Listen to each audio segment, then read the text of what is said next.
The crack of knuckles against her cheekbone sent Penelope Adams sprawling into the dust outside the general store, the copper taste of blood filling her mouth as her employer, Marcus Thornton, stood over her with his meaty fist still raised. She had made the unforgivable mistake of looking him directly in the eye when he questioned her about the morning's inventory, and in the scorching August heat of Pinon, New Mexico in 1883, that was enough to earn a beating from a man who believed women existed solely to serve in silence with downcast eyes. Penelope pressed her palm against the sun-baked earth, feeling the grit embed itself into her skin as she struggled to rise. At 22 years old, she had worked for Thornton for 3 years since arriving in this dusty settlement at the base of the Sangre de Cristo Mountains, and she knew better than to meet his gaze. But exhaustion from 14-hour days and the fever that had been building behind her eyes for the past week had made her careless, and now she would pay the price. "You look at the ground when I speak to you, girl," Thornton snarled, his thick fingers closing around the front of her worn calico dress as he hauled her part way up. "You think because you can read and write that you are something special? You are nothing. Less than nothing." The small crowd that had gathered on the wooden sidewalk looked away, as they always did. No one in Pinon would risk Thornton's wrath by defending a woman with no family and no prospects. Penelope's parents had died of cholera on the journey west, leaving her alone at 19 in a territory that had little use for orphaned women except as servants or worse. She had been fortunate, she supposed, that Thornton had hired her to keep his books and stock his shelves, rather than forcing her into one of the saloons where other desperate women earned their living. "I am sorry," she whispered, keeping her eyes fixed on the second button of his vest. Her cheek throbbed where he had struck her, and she could feel the skin splitting, warm blood trickling down to her jaw. "You will be sorrier if it happens again," Thornton said, shoving her away so hard she stumbled. "Get back to work and stay away from the front of the store. I do not want customers seeing your ugly face today." Penelope nodded and hurried toward the back entrance, her vision swimming. She heard the crowd dispersing, heard the normal sounds of the town resuming as though nothing had happened. The blacksmith's hammer rang against his anvil. A dog barked somewhere down the street. A child laughed. Life continued while she bled. She had just reached the corner of the building when a voice stopped her. "Hold on there, miss." The voice was deep and steady, with a warmth that made her pause despite her better judgment. She did not turn around, keeping her face angled away from whoever had spoken. "I am fine," she said quietly. "Please, do not trouble yourself." "Did not look fine to me?" Footsteps approached, and she tensed, ready to run if necessary, but the footsteps stopped a respectful distance away. "That needs tending to. You're bleeding pretty good." "It will stop," Penelope said. She could not afford to lose this job, and if Thornton saw her talking to a man, especially now, he would dismiss her or worse. "I must get back to work." "Look at me." The words were gentle but firm. "Please." Penelope hesitated. Everything in her screamed to refuse, to duck her head and scurry away like the beaten thing she was. But something in that voice called to her. Some quality of genuine concern that she had not heard in longer than she could remember. Slowly, so slowly, she turned. And then she lifted her eyes. The man standing before her was tall and lean, dressed in the worn denim and leather of a working cowboy. His hat was pushed back on his head, revealing dark hair that fell nearly to his collar, and eyes the color of mountain storms, gray with flecks of blue. He was perhaps 25 or 26, with a face that was handsome in a rugged, weathered way, as though he spent most of his time under the open sky. But it was not his appearance that made her breath catch. It was the way he looked at her, really looked at her, as though she were a person worthy of his attention. "That is a nasty cut," he said, his jaw tightening as he took in the damage to her face. "Who did that to you?" "It does not matter," Penelope said, though she did not look away. She found she could not, now that she had started. His eyes held her transfixed. The man in front of the store, The big one who was yelling? She said nothing, which was answer enough. The cowboy's expression darkened. He your husband? No, my employer. He got no right to hit you, employer or not. Penelope almost laughed at that, though there was no humor in it. He has every right. I am in his employ, living in the room he provides, eating the food he allows me, and I looked at him when I should not have. You should be able to look at whoever you please, the cowboy said, his voice hard with conviction. You are a human being, not a dog. She stared at him. This strange man who spoke such radical ideas as though they were simple truth. You do not understand how things are here. I understand plenty. He took a careful step closer, moving slowly as though approaching a skittish horse. I understand that you are hurt and that the person who hurt you is wrong. Everything else is just details. He reached up and slowly removed his hat, holding it against his chest in a gesture of respect. My name is Ryder Kane. I am new to Pignon, just hired on at the Triple Bar Ranch north of town, and I am telling you right now that you can look at me all you want, anytime for any reason. You do not need permission, and you sure as hell do not need to fear getting hit for it. The words struck her like a physical blow, but of an entirely different kind than Thornton's fist. Tears burned behind her eyes, and she blinked rapidly to hold them back. Why are you saying this to me? You do not know me? Do not need to know you to know that what just happened is wrong, Ryder said. He glanced toward the front of the store where Thornton had disappeared inside. You got anywhere else you can go? Any family? No. The word came out flat and final. No one. Ryder was quiet for a moment, studying her with those storm-gray eyes. Then he said, The cut above your eye is still bleeding. You need to clean it and get some pressure on it, or it is going to keep weeping all day. Is there somewhere you can sit down for a minute? Penelope knew she should refuse, knew she should thank him politely and get back to work before Thornton came looking for her. But her head was pounding, her vision kept blurring at the edges, and this man was offering her something she had not experienced in 3 years, simple human kindness. There is a pump behind the store, she said softly, and a crate I sometimes sit on when I take my noon meal. Show me. She led him around to the back of the building, where a rusty pump stood in a patch of shade cast by the building's eastern wall. The wooden crate she mentioned was overturned nearby, and Ryder gestured for her to sit. She did, suddenly grateful for it as her legs trembled beneath her. Ryder worked the pump handle until water gushed out, then pulled a bandana from his pocket. He soaked it thoroughly, wrung it out, and turned to her. This might sting. I am used to pain, Penelope said, then wondered why she had admitted such a thing to a stranger. His expression softened with something that might have been sorrow. That does not make it right. He knelt in front of her, bringing them nearly to eye level, and gently pressed the cool cloth to her cheek. She flinched at the contact, and he immediately pulled back. Sorry, I will be more careful. No, it is fine. I was just not expecting it. She looked down at her hands folded in her lap, then remembered what he had said. Slowly, she raised her eyes back to his face. You meant what you said? About me looking at you? Every word. He resumed cleaning the wound, his touch impossibly gentle for a man with such calloused, work-roughened hands. Where I come from, a man who hits a woman is lower than a snake, and a man who beats someone for something as natural as meeting his eyes is not fit to call himself a man at all. Where do you come from? The question escaped before she could stop it. She was not accustomed to conversation, to someone treating her as though her thoughts and questions mattered. Montana territory originally, little town called Silver Bow. My family has a ranch up there, cattle and horses mostly. He rinsed the bandana and wrung it out again.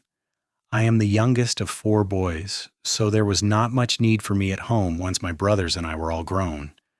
Figured I would see some of the territory, maybe save up enough to start my own spread someday. Why New Mexico? Heard the Triple Bar was hiring, and I liked the idea of getting out of the cold for a winter.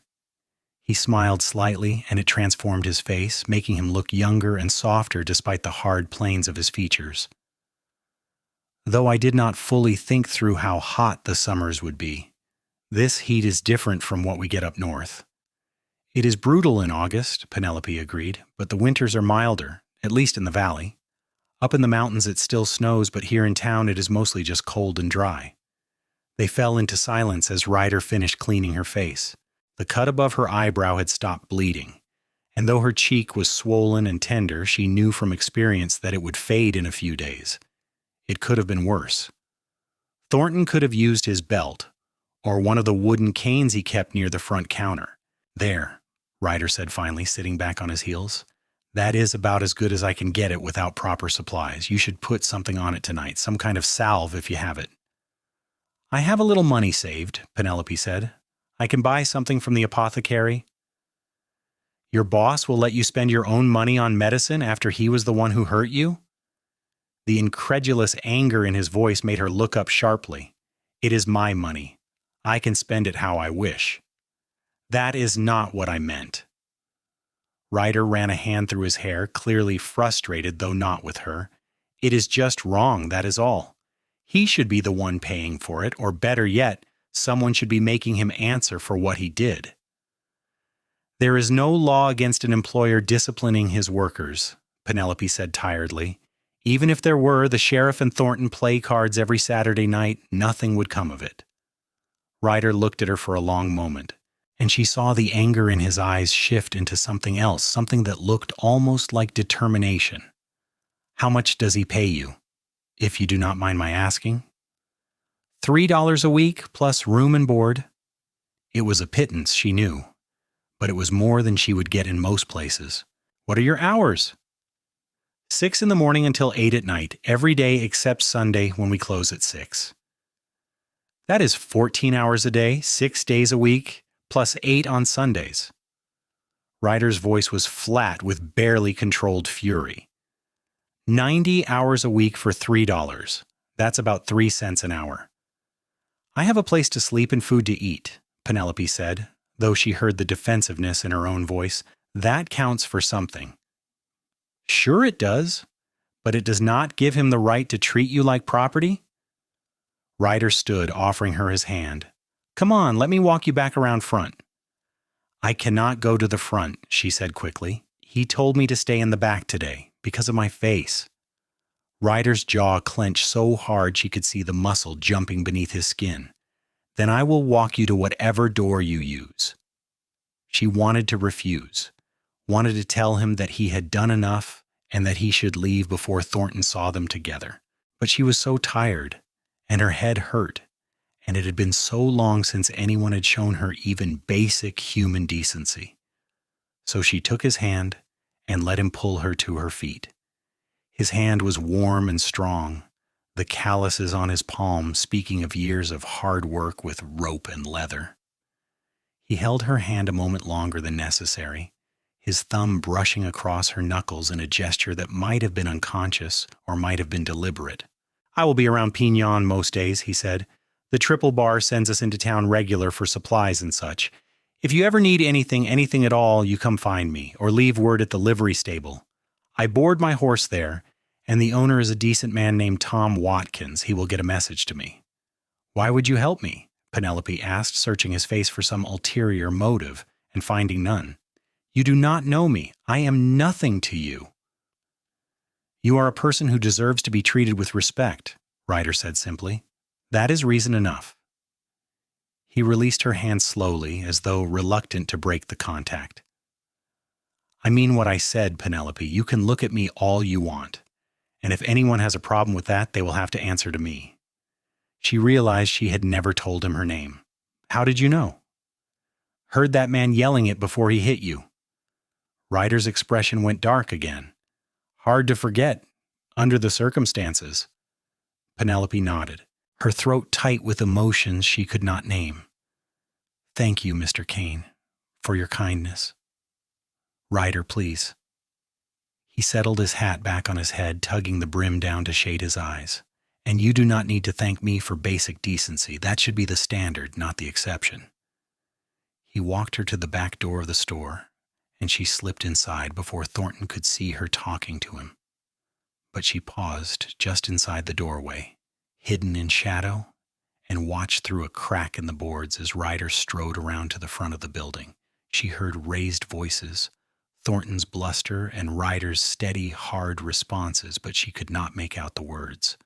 When Ryder finally emerged and walked away down the main street, his shoulders were tense with anger, but his head was high, and Penelope realized with a start that something had shifted inside her chest, some small ember of hope flickering to life where before there had been only resignation and despair. She touched her fingers to her swollen cheek and thought about the way Ryder Kane had looked at her, really looked at her, as though she mattered, as though she were more than just a thing to be used and discarded.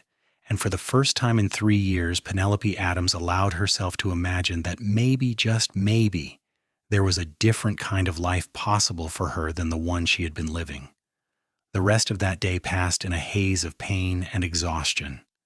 Thornton did not speak to her except to bark orders, and she was careful to keep her eyes down and her responses minimal. But inside, that small ember of hope continued to burn, fed by the memory of storm-gray eyes and a gentle touch. When she finally made her way to her tiny room above the store that night, her arms aching from hauling crates and her feet throbbing from standing on the hard wooden floor for 14 hours, she found something that made her breath catch. There on the narrow windowsill, wrapped in brown paper and tied with string, was a small jar. She opened it carefully and found a pale yellow salve that smelled of beeswax and lavender. Tucked beneath the string was a scrap of paper with 2 words written in a careful, masculine hand: for healing. Penelope sat on the edge of her narrow cot, holding the jar in both hands, and for the first time in longer than she could remember, she wept. Not from pain or sorrow or fear, but from something she had thought long dead inside her: gratitude. And beneath that, the tentative, terrifying beginning of hope. The next morning she woke before dawn as always and made her way downstairs to begin the day's work. Her face was bruised and swollen, painted in shades of purple and yellow, but the cut had closed cleanly thanks to Ryder's care and the salve he had left her. She covered her hair with a kerchief and tied on her apron, then set about sweeping the floor and preparing the store for opening. Thornton arrived at 5:30, his eyes bloodshot and his breath reeking of whiskey. He looked at her bruised face with something that might have been satisfaction, then jerked his head toward the back room. "We got a delivery coming this morning. Make sure you check everything against the invoice. Last time they shorted us on the flour, and I will not have it happen again." "Yes, sir," Penelope murmured, eyes down. "And keep yourself in the back today," he added. "I do not want customers being put off their shopping by looking at you." She nodded and retreated to the storage room, grateful for the reprieve even if it came with cruel words. The less she had to interact with Thornton, the better. The morning crept by slowly. She checked inventory, restocked shelves, and swept the back room until the floor was spotless. Around 10 o'clock, she heard the rattle of wagon wheels outside and the low voices of men talking. The delivery had arrived. Penelope took the invoice from Thornton's office and headed outside to meet the wagon. But when she stepped through the back door, she stopped short. The wagon was there, driven by a weathered old man she recognized as one of the freighters who made regular runs between Pinon and Santa Fe, but standing beside it, apparently having just ridden up on a rangy buckskin horse, was Ryder Kane. He saw her and smiled, the expression lighting up his whole face. "Morning, Miss Adams. How are you feeling today?" She was acutely aware of the freighter watching them, his eyes sharp with interest. "I am well, thank you. And thank you for the medicine. It helped." "Glad to hear it." Ryder dismounted and tied his horse to the hitching post. "I was passing by and thought I would check on you. That cut healing all right?" "Yes." She wanted to say more, wanted to ask him why he was really there, and whether he knew how dangerous it was for him to keep showing her attention. But the freighter was listening, and she had learned long ago to guard her words carefully. Ryder seemed to understand. He turned to the freighter and said, "You need help unloading? I got time before I need to get back to the ranch." The old man shrugged. Would not turn it down. These flour sacks are heavy, and my back is not what it used to be. For the next half hour, Penelope checked items off the invoice while Ryder and the freighter hauled crates and sacks into the storage room. She tried not to watch Ryder as he worked, tried not to notice the play of muscles in his arms and shoulders or the way his shirt clung to his back when he lifted something heavy.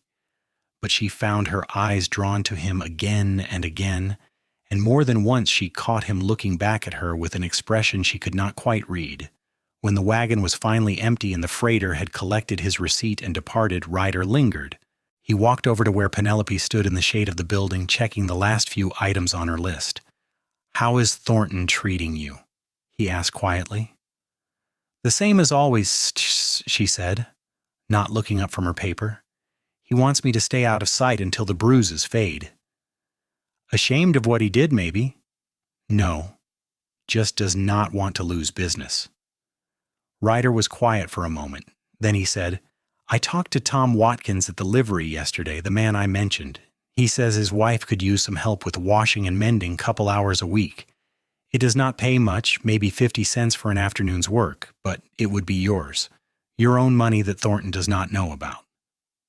Penelope finally looked up, her heart beating faster. "Why are you doing this?" "Because you should have options, Ryder said. His gray eyes were serious, intent on hers. "You should have a way out if you need it." "I have nowhere to go," she whispered. "Even if I saved every penny from washing clothes, it would take years before I had enough to leave. And where would I go? What would I do? A woman alone has few prospects." "Then maybe you do not have to be alone." The words hung in the air between them, weighted with implication. Penelope stared at him, her mind racing. "What are you suggesting?" "I am not suggesting anything, not yet. It is too soon, and I do not want to presume." Ryder took off his hat, turning it in his hands the way nervous men did. "But I want you to know that you have a friend, at least. Someone who cares what happens to you, and if you ever need help, I will do whatever I can to provide it." "You barely know me," Penelope said, but her voice was shaking. "Why do you care?" "I do not know," Ryder admitted. "Maybe because I saw something in your eyes yesterday, even bruised and hurting as you were. Something strong and stubborn that refused to break. Or maybe because where I come from, you help people who need help. It is just what you do." He paused, then added softly, "Or maybe because when I saw that man hit you, something in me just knew that I could not walk away, that I had to do something, even if it was just letting you know that you are not alone." Tears pricked at Penelope's eyes, and she blinked hard to keep them from falling. "I do not know what to say." "You do not have to say anything." Ryder settled his hat back on his head. "Just think about the work at the livery. Tom and his wife Sarah are good people. They will treat you right." "Thornton keeps me busy 14 hours a day," Penelope said. "When would I have time?" "Sunday afternoons, after the store closes?" She thought about it. Sunday afternoons were her own time, though usually she spent them collapsed on her bed, too exhausted to do anything but sleep. But if she could earn even a little extra money that Thornton did not control, it would be worth the tiredness. "I will think about it," she said finally. "That's all I ask." Ryder glanced toward the front of the store, then back at her. "I should go. Do not want to get you in trouble. But I will be in town again in a few days. Maybe I will see you then?" "Maybe," Penelope said, and realized she wanted that very much. Ryder smiled, that same warm smile that transformed his face, and her heart did a strange little flip in her chest. Then he untied his horse, swung into the saddle with easy grace, and rode away down the street. Penelope stood in the shade of the building watching him go, and felt that ember of hope flare a little brighter.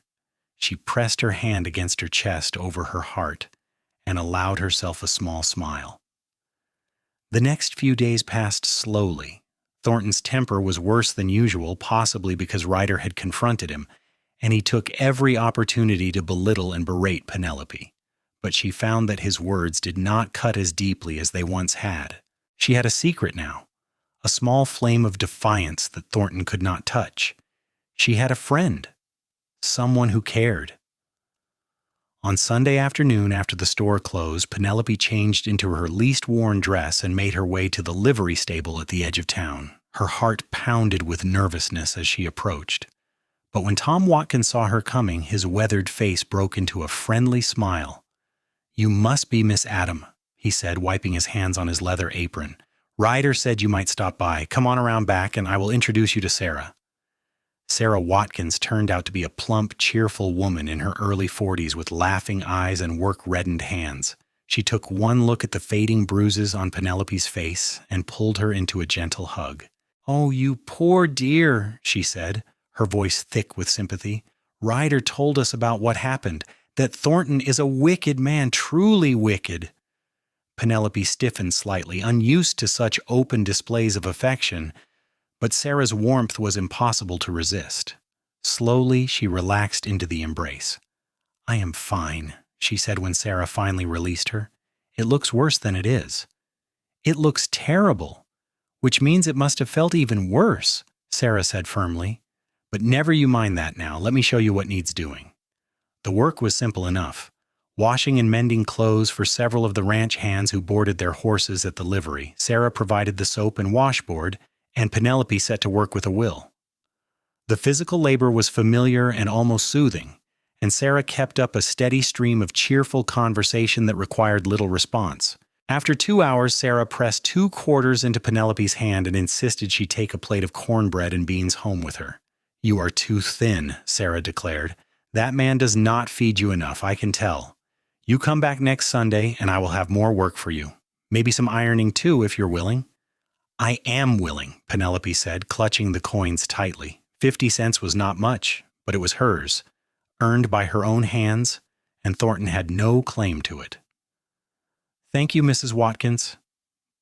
"Sarah, please." "And you're very welcome, dear." As Penelope walked back through town, the sun setting behind the mountains in a blaze of orange and gold, she felt lighter than she had in years. She had work, she had a little money of her own, and she had friends. Real friends who cared about her welfare. And she had Ryder, or at least the possibility of Ryder. The memory of his gray eyes and gentle hands, his firm conviction that she deserved better treatment. She did not know what would come of it, did not dare to hope too much. But the possibility was there, small and fragile, but real. 2 days later, she was restocking shelves in the front of the store when the bell above the door jangled. She glanced up automatically, then froze. Ryder stood in the doorway, his hat in his hands, looking around the store with an expression of careful neutrality. "Help you?" Thornton's voice boomed from behind the counter. "Need some tobacco," Ryder said easily. "And maybe some peppermint sticks if you got them. Have a sweet tooth?" "We got both." Thornton gestured impatiently at the shelves. "Tobacco is behind the counter, candy is over there by the window." Ryder walked toward the window, his path taking him directly past where Penelope stood on a stool, reaching for a high shelf. He paused beside her close enough that she could smell leather and horse, and something else, something clean and masculine that made her pulse quicken. "Afternoon, Miss Adams," Chirurami said politely. "How are you today?" She kept her eyes down, acutely aware of Thornton watching from across the store. "Well, thank you." "Glad to hear it." Ryder selected several peppermint sticks from the jar, then lowered his voice so only she could hear. "Sarah said you did fine work on Sunday. She's hoping you will come back." "I plan to," Penelope murmured. "Good." Ryder's hand brushed hers for just a moment, so quick it might have been accidental, but the warmth of that brief contact lingered long after he moved away to pay for his purchases. She watched from the corner of her eye as he handed coins to Thornton and exchanged a few words she could not hear. Thornton's expression was sour, but he took the money and made change without incident. Then Ryder tipped his hat to them both and left, the bell jangling in his wake. "Stay away from that one," Thornton said as soon as the door closed. "He is trouble." "I barely spoke to him," Penelope said, keeping her voice neutral. "See that you do not?" Thornton's eyes narrowed.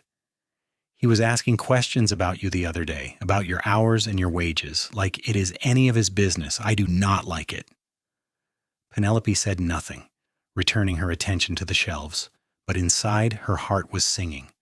Ryder had been asking about her, checking on her welfare, caring. Over the next few weeks, a pattern developed. Ryder found reasons to come to town several times a week, always stopping by the store for some small purchase. He never stayed long and was always scrupulously polite, but he managed to exchange a few words with Penelope each time. And on Sunday afternoons, Penelope went to the livery to work for Sarah, who always sent her home with a little extra food, and sometimes a piece of clothing that did not fit anymore or fabric scraps for mending. Slowly, the bruises on Penelope's face faded. Her small hoard of coins grew, and her conversations with Ryder, brief though they were, became the highlight of her week. One evening in early September, as the brutal heat of summer finally began to ease, Ryder arrived at the store just before closing. Thornton had left early for his weekly card game, leaving Penelope to lock up. She was sweeping the floor when Ryder knocked on the door. She let him in, her heart pounding. It was the first time they had been truly alone together, without Thornton glowering nearby or Sarah chattering in the background. "I should not let you in," she said, even as she stepped aside. "If Thornton finds out I let someone in after closing, he will be furious." "Then we will make sure he does not find out," Ryder said. He held out a small bundle wrapped in cloth. "Brought you something." Penelope took it carefully and unwrapped it to find 2 books, their covers worn but their pages intact. "Oh," she breathed, "I have not had a new book to read in so long." "Sarah mentioned you like reading. These are nothing fancy, just some novels I picked up in Santa Fe last week. Thought you might enjoy them." Penelope traced the embossed title on the first book with one finger. "This is very kind of you." "It is just a couple of books," Ryder said, but he looked pleased by her reaction. "I wanted to talk to you, actually, about something important." Her heart stuttered. "What is it?" "I have been thinking," Ryder said slowly, as though choosing his words carefully, "about your situation here, about what you said that first day about having nowhere to go and no prospects." He took a deep breath. "I have a proposition for you, a respectable one." "I am listening," Penelope said. Though her mouth had gone dry. "Winter is coming, and the work on the ranch will slow down some. I have been saving my wages, and I have a fair bit put aside, enough to rent a small house here in town if I wanted to." He met her eyes steadily. "I'm thinking I could do that. Rent a house, hire you as a housekeeper, pay you a proper wage, give you a room of your own, time to rest. It would be a legitimate arrangement, all above board and respectable." Penelope stared at him, her mind reeling. "Why would you do that?" "Because I cannot stand watching Thornton treat you like property," Ryder said, his voice rough with emotion. "Because you deserve better. And because I would like to get to know you better, to spend time with you without having to make excuses or buy tobacco I do not need." He paused. "And maybe because I am hoping that you might be feeling something of what I am feeling." "What are you feeling?" Penelope whispered. Ryder stepped closer, close enough that she could see the individual flecks of blue in his gray eyes. "Like I have been struck by lightning. Like I cannot stop thinking about you, cannot stop worrying about whether you are safe and whether you have eaten enough and whether Thornton has hurt you again. Like maybe I am falling in love with a woman I barely know, which is foolish and reckless and probably makes no sense at all." Penelope's breath caught in her throat. "I do not think it is foolish." "No?" "No." She set the books aside carefully, then did something she had never done before. She reached out and took Ryder's hand in hers, threading their fingers together. "I think about you too, all the time. I think about what it would be like to have a different life, a better life, a life where I am not afraid all the time." Ryder's fingers tightened around hers. "Say yes, please. Come work for me. Let me help you get away from Thornton. We will do everything properly. Have Sarah act as chaperone when needed. Make sure no one can question your reputation. And we will see where this goes, you and me. No pressure, no expectations, just a chance. It was everything she had dreamed of and more. But fear held her back, the same fear that had governed her life for 3 years. What if Thornton will not let me go? What if he causes trouble? Then we will deal with it, Ryder said firmly. Together. You are not alone anymore, Penelope. You have me and you have Tom and Sarah. You have people who care about you and who will stand with you. Penelope thought about her tiny room above the store, about 14-hour days and downcast eyes and the constant fear of Thornton's temper. Then she thought about Ryder's gentle hands and kind eyes, about the possibility of a life where she could look at whoever she wanted without fear, where she mattered as a person, and not just as a servant. Yes, she said, the word coming out strong and sure despite her racing heart. Yes, I will come work for you. Ryder's face broke into a brilliant smile, and for a moment Penelope thought he might kiss her. But he simply raised her hand to his lips and pressed a gentle kiss to her knuckles, a gesture so sweet and respectful that it made her eyes sting with tears. You will not regret this, he promised. I will take care of you. I swear it. I know you will, Penelope said, and realized with a start that she believed it. After years of trusting no one, of having no one to rely on but herself, she believed in Ryder Kane. They made their plans quickly. Ryder would find a suitable house and arrange to rent it. Penelope would give Thornton 2 weeks' notice, as was proper, and during that time she would move her few belongings out a little at a time so Thornton would not realize what she was doing. Tom and Sarah would help, and Sarah had already agreed to stay in the house with Penelope as a chaperone until propriety allowed otherwise. When Ryder finally left that evening, slipping out the back door into the gathering darkness, Penelope locked up the store and climbed to her room with the 2 books clutched to her chest. She sat on her narrow bed and allowed herself to dream, really dream, for the first time in years. Telling Thornton was the hardest thing she had ever done. She waited until the next morning when the store was quiet and he was working on his ledgers in the office. She knocked on the door frame, eyes down as always. What? He barked without looking up. I need to give you notice, sir, Penelope said, her voice shaking despite her best efforts to sound calm. I am leaving your employment in 2 weeks' time. The scratch of his pen stopped, slowly. Thornton looked up, his small eyes narrowing. What did you say? I am leaving, Penelope repeated, forcing herself to meet his gaze. I have found other employment. I will stay for 2 weeks to give you time to find a replacement, but then I must go. Thornton stood, his chair scraping loudly against the floor. Other employment? With who? That is my business, sir. You ungrateful little witch, Thornton snarled, coming around the desk toward her. Penelope took a step back, her heart hammering.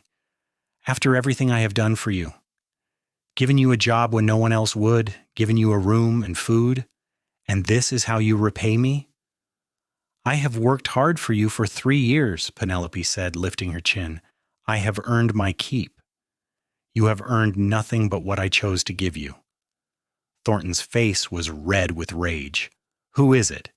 That cowboy who keeps sniffing around, Kane? That is none of your concern. It is my concern when one of my employees is acting like a whore, taking up with some drifter. The word hit her like a slap, but Penelope refused to flinch. I am not your employee for much longer, and I am not acting like anything but a woman seeking honest work with an honest employer. You want to leave? Fine. Get out. Now. Thornton grabbed her arm hard enough to bruise. You do not get 2 weeks. You are fired. Get your things and get out of my store. You are hurting me, Penelope said through gritted teeth. I will do more than hurt you if you do not get out of my sight right now. Penelope wrenched her arm free and ran for the stairs. Her heart was pounding so hard she thought it might burst from her chest, but she felt strangely exhilarated. She had stood up to him. She had looked him in the eye and told him she was leaving, and the world had not ended. She threw her few belongings into the battered carpet bag that had carried her possessions since her parents died, grabbed the books Ryder had given her and the jar of salve from the windowsill, and hurried back downstairs. Thornton was waiting by the front door, his arms crossed. "You will regret this," he said coldly. "No one in this town will hire you once I spread the word about what you are."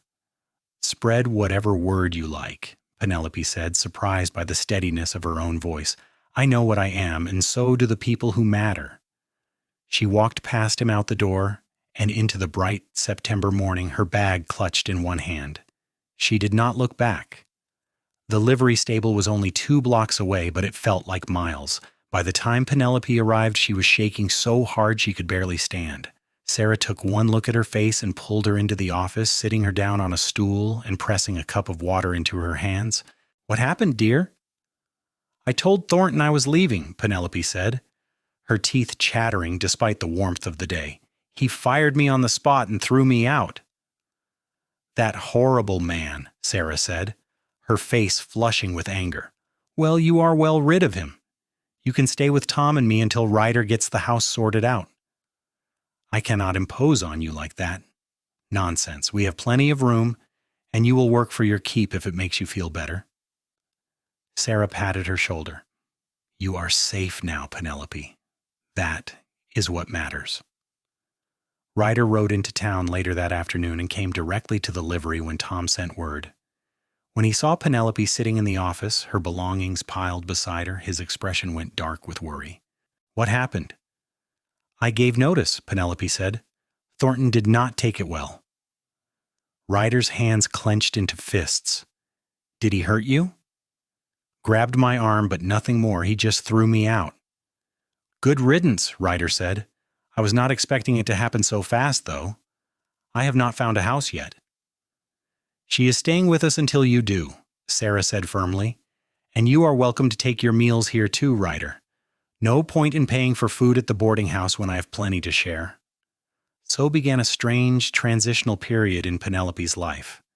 She stayed with Tom and Sarah, sleeping in their spare room and helping with chores around the livery to earn her keep. Ryder spent every spare moment looking for a suitable house to rent, and in the evenings he would join them for dinner and conversation. Slowly, carefully, Penelope and Ryder got to know each other. They talked about their childhoods, their dreams, their fears. Ryder told her about growing up on a Montana ranch with 3 older brothers who tormented and protected him in equal measure. Penelope told him about her parents, good people who had simply wanted a better life out west and had paid for that dream with their lives. "I do not remember much about them anymore," Penelope admitted one evening as they sat on the bench outside the livery, watching the sun set behind the mountains. "It has been so long, and I was so young when they died. I remember my mother's hands, how gentle they were, and my father's laugh, but their faces are fading." "That must be hard," Ryder said quietly. "It is. Sometimes I feel like I'm losing them all over again." She turned to look at him, at his strong profile gilded by the setting sun. "Thank you for asking about them. Most people do not." "I want to know everything about you," Ryder said, meeting her gaze. "Everything that made you who you are." "Even the painful parts?" "Especially those. The painful parts are what make us strong." Penelope smiled slightly. "Is that cowboy philosophy?" "Ranch hand wisdom," Ryder corrected with a grin. "Learned at the hooves of ornery horses and the horns of stubborn cattle." She laughed, the sound surprising her. When was the last time she had laughed? She could not remember. Ryder's expression softened. "You should laugh more often. You have a beautiful laugh." "I have not had much reason to laugh in recent years." "Then I will make it my mission to give you reasons and why," Ryder said. He reached over and took her hand, his thumb brushing across her knuckles in that now familiar gesture. Every single day. A week later, Ryder found a house. It was small, just 3 rooms and a kitchen, but it was clean and solid, with a little garden plot out back and a view of the mountains. The rent was reasonable, and the landlord was willing to let Ryder pay month to month. What do you think? Ryder asked as he showed Penelope through the empty rooms. Will it do? It is perfect, Penelope said, trailing her fingers along the windowsill in what would be her bedroom. More than perfect. I've never had a whole room to myself before. You deserve a whole house to yourself, Ryder said, but we will start with this.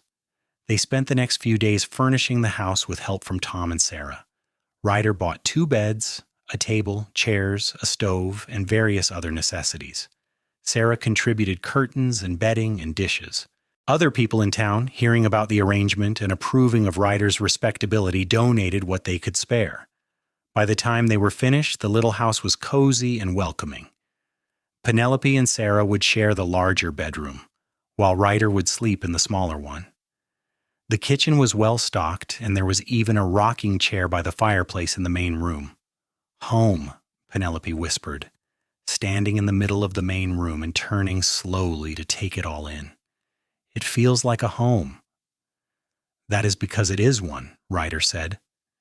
He was standing in the doorway, his shoulder propped against the frame, watching her with an expression of such tenderness it made her breath catch. Your home, Penelope, for as long as you want it. She crossed the room to him, moving slowly, giving him time to step back if he wanted, but he did not step back. He stayed exactly where he was, his gray eyes locked on hers. Thank you, she said softly when she stood before him, for all of this, for everything. You do not have to thank me. Yes, I do. You have given me my life back, my freedom, my hope. She reached up with a shaking hand and touched his cheek, feeling the rasp of stubble beneath her palm. I do not know how I will ever repay you. You do not need to repay me, Ryder said. His hand came up to cover hers, pressing it against his face. Just be happy, that's all I want. I am happy, Penelope said, and realized it was true. Despite everything she had been through, despite the fear and uncertainty that still lurked at the edges of her mind, she was happy. For the first time in years, I am truly happy. Goods, Ryder said. Then, very slowly, giving her every opportunity to pull away, he leaned down and kissed her. It was a gentle kiss, barely more than a brush of lips, but it sent electricity singing through Penelope's veins. She swayed toward him, her free hand coming up to clutch his shirt front, and Ryder's arm came around her waist to steady her. When they finally broke apart, both breathing hard, Ryder rested his forehead against hers. I have been wanting to do that since the first moment I saw you. Even covered in dust and blood? Especially then. You were so brave, so strong. I was lost from that moment. Penelope smiled, her heart so full she thought it might overflow. I was lost too. I just did not know it yet. They stood there for a long moment, wrapped in each other's arms, while the afternoon sun streamed through the windows and painted everything gold. It was a perfect moment, crystalline and pure, and Penelope knew she would remember it for the rest of her life. The first weeks in the house established a new rhythm. Penelope cooked and cleaned, tended the small garden, and helped Sarah with her washing and mending for extra money. Ryder worked at the Triple Bar during the week, but he came home every evening for dinner. Sarah stayed with them at night, as propriety demanded, but she was a tactful chaperone who gave them plenty of time alone together. Slowly, carefully, Penelope and Ryder's relationship deepened. They talked for hours about everything and nothing. They took walks through the town and up into the foothills, where the aspens were turning gold and the air smelled of pine and coming winter. They held hands and stole kisses when Sarah was not looking, and gradually the walls Penelope had built around her heart began to crumble. I have been thinking, Ryder said one evening in late October as they sat on the porch wrapped in blankets against the autumn chill, about the future, about what comes next. Penelope's heart began to beat faster. What have you been thinking? That I do not want to be a ranch hand forever. That I want my own place, my own land, a real home. He turned to look at her, his eyes serious. And I want to share it with you, if you will have me. Ryder, she whispered. I know it is fast, he continued. I know we have not been courting long, but I have never been more sure of anything in my life. I love you, Penelope. I want to marry you, build a life with you, have children with you, grow old with you, everything." Tears spilled down Penelope's cheeks, but they were tears of joy. "I love you too, so much." "Yes, Ryder. Yes, I will marry you." Ryder let out a whoop of joy that probably woke half the town, then pulled her into his arms and kissed her thoroughly. When they finally broke apart, both laughing, he pulled a small box from his pocket. "I was hoping you would say yes," he admitted, opening the box to reveal a simple gold band with a small garnet stone. "It is not much, but it was my grandmother's. She gave it to me before I left Montana, said I should save it for the right woman. And you are the right woman, Penelope, the only woman." Penelope held out her shaking hand, and Ryder slipped the ring onto her finger. It fit perfectly, as though it had been made for her. "It is beautiful. Everything is beautiful." They were married in November in a simple ceremony at the little church in Pignon. Sarah and Tom stood up with them, and several of Ryder's friends from the Triple Bar attended. It was a small gathering, but it was warm and full of love. Thornton did not attend, of course. He had spent the past 2 months spreading rumors about Penelope, but most people in town knew him for what he was and did not believe his lies. And when they saw how Ryder looked at his bride with such obvious adoration and respect, any doubts they might have had vanished. After the ceremony, there was a small celebration at the house. Sarah had cooked a feast, and someone brought a fiddle, and they danced in the little main room until late into the night. And when the last guest had finally left, and they were alone at last, Ryder carried Penelope over the threshold of their bedroom and closed the door softly behind them. "Hello, wife," he said, setting her down gently. "Hello, husband," Penelope replied, her face flushing with happiness and nervousness and anticipation. "Are you scared?" Ryder asked gently. "A little," she admitted, "but not of you. Never of you." "We will go slow," Ryder promised. "We have all the time in the world." And they did go slow, discovering each other with gentle hands and whispered words. Ryder was patient and tender, making sure Penelope felt safe and cherished every moment. And when they finally came together, it was with a sense of rightness that transcended the physical act, a joining of souls as much as bodies. Afterward, they lay tangled together in the darkness, Penelope's head on Ryder's chest, listening to the steady beat of his heart. "I never thought I could be this happy," she whispered. "I never thought happiness like this existed." "It exists," Ryder said, pressing a kiss to the top of her head, "and it is ours, for always." Winter came to Pignon, cold and clear, and Penelope discovered the joy of being warm and safe and loved. She and Ryder settled into married life with an ease that surprised them both.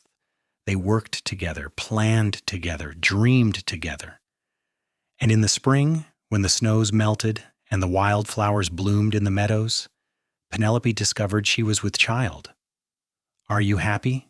she asked Ryder when she told him, suddenly nervous. They had not planned for a baby so soon. "Happy? Penelope, I am thrilled." Ryder spun her around in a circle, laughing with delight. "We are going to be parents. We are going to have a family." "I am scared," Penelope admitted. "What if I am not a good mother? What if I do something wrong?" "You will be an amazing mother," Ryder said firmly. "Our child will be so lucky to have you." As her belly grew round with their baby, Ryder became even more attentive and protective.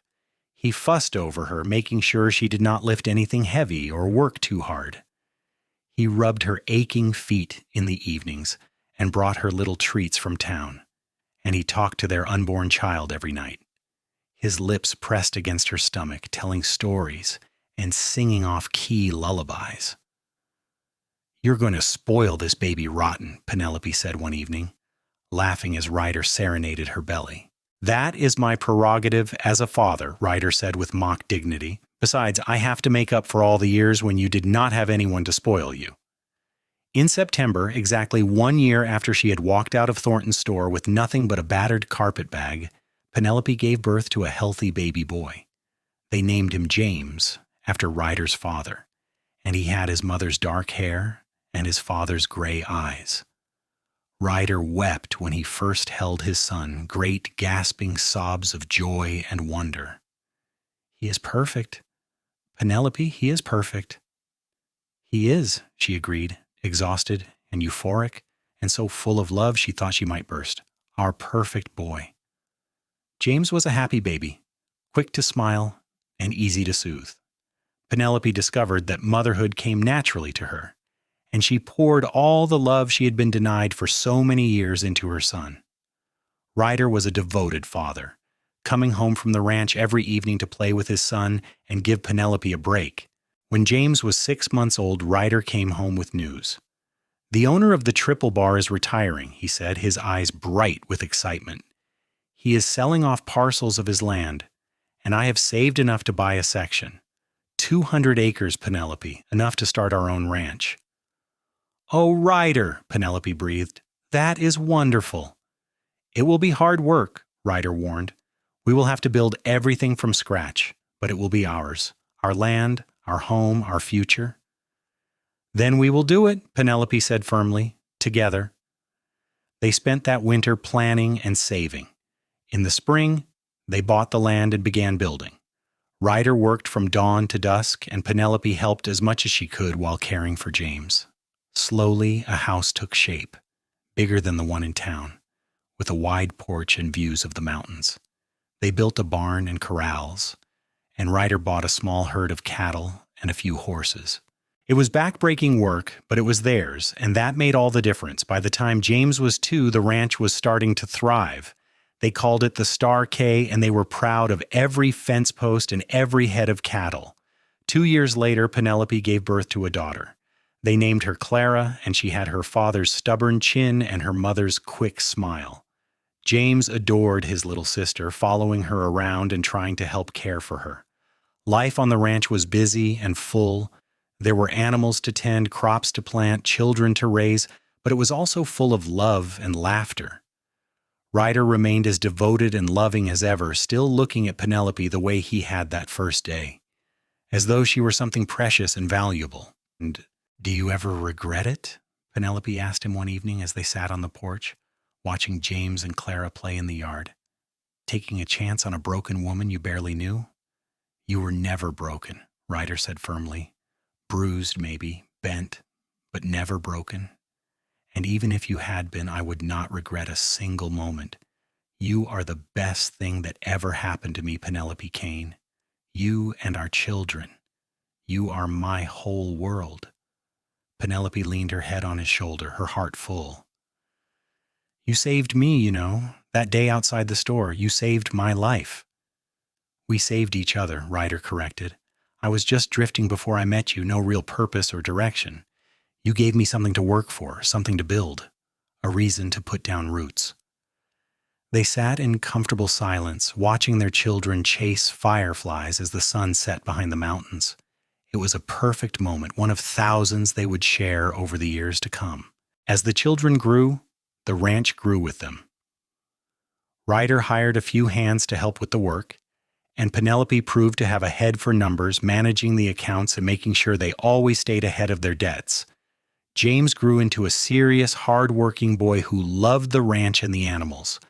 Clara was wild and free-spirited, more likely to be found climbing trees or racing her horse through the meadows than doing her chores. "She reminds me of you," Ryder told Penelope one day after Clara had come home covered in mud and grinning like a fool. That same stubborn independence, that same spark. "I was never that wild," Penelope protested, laughing. "Maybe not on the outside, but inside you have always had that fire. That is what I saw in you that first day, even beaten and bruised, the fire that refused to go out." When James was 10 and Clara was 8, Penelope discovered she was pregnant again. This time it was twins, a boy and a girl. They named them Robert and Rose, and their arrival turned the house into a joyful chaos of children and laughter and love. The years rolled by, marked by seasons and harvests and milestones. James grew tall and strong, taking on more responsibility at the ranch. Clara became an expert rider, winning races at the county fair. The twins were inseparable, always getting into mischief together. And through it all, Ryder and Penelope's love only deepened. They had their disagreements, of course, their moments of frustration and exhaustion, but they never forgot what they had survived to get here, the journey they had taken from a dusty street in Pignon to this life they had built together. One evening when Penelope was 45 and Ryder was 48, they sat on the porch as they had so many times before. The children were all in bed, even James, who was now a young man of 23 and talking about starting his own ranch nearby. The night was clear and cool, the stars brilliant overhead. "Do you remember the day we met?" Penelope asked, taking Ryder's hand in hers. "Every detail," Ryder said. "The heat, the dust, the blood on your face, the way you looked at me when I told you that you could look at me all you wanted." "Like I'd never heard anything so revolutionary in my life," Penelope said with a small smile. "Because I had not. The idea that I could look at someone without fear or permission was completely foreign to me." "You've been looking at me for 25 years now," Ryder said, bringing her hand to his lips, "and I hope you never stop." "Never," Penelope promised. She leaned her head on his shoulder, feeling utterly content. "I love you, Ryder Kane. I have loved you since that first day, even though I did not know it yet." "I love you too," Ryder said, "more than anything in this world. You are my heart, Penelope, my home." They sat together in the darkness, two people who had found each other against all odds and built a life of love and purpose. The ranch stretched out around them, testament to their hard work and determination. Their children slept safely in their beds, loved and cherished and free. It was not the life Penelope had imagined for herself all those years ago, standing outside Thornton's store with blood on her face and despair in her heart. It was so much better. It was everything she had never dared to dream, and more. And it had all started with a cowboy who saw a woman being beaten and decided to do something about it, who offered her the simple, radical gift of being seen, really seen, as a person worthy of respect and kindness, who told her she could look at him all she wanted and meant it. That gift had changed everything. It had saved her life and given her a future. It had taught her that she was worthy of love, that she deserved happiness, that she could be more than what others tried to make her. And now, sitting on the porch of her own ranch with her husband's hand in hers and her children sleeping nearby, Penelope knew with absolute certainty that she had been right to take that chance, to accept Ryder's help, to let herself fall in love. Because this was what love looked like. Not just passion and romance, though they had plenty of that, but partnership and respect, and the kind of deep, abiding affection that grew stronger with time. It was working side by side to build something meaningful. It was raising children together and facing challenges together and choosing each other every single day. It was being seen, truly seen and loved for exactly who you were. Years continued to pass, bringing change and growth. James did start his own ranch just a few miles from the Star K and married a sweet-tempered girl named Elizabeth, who reminded Penelope of Sarah Watkins. They had 3 children, making Penelope and Ryder grandparents. Clara surprised everyone by marrying a teacher from Santa Fe and moving to the city, though she visited often with her husband and their 2 daughters.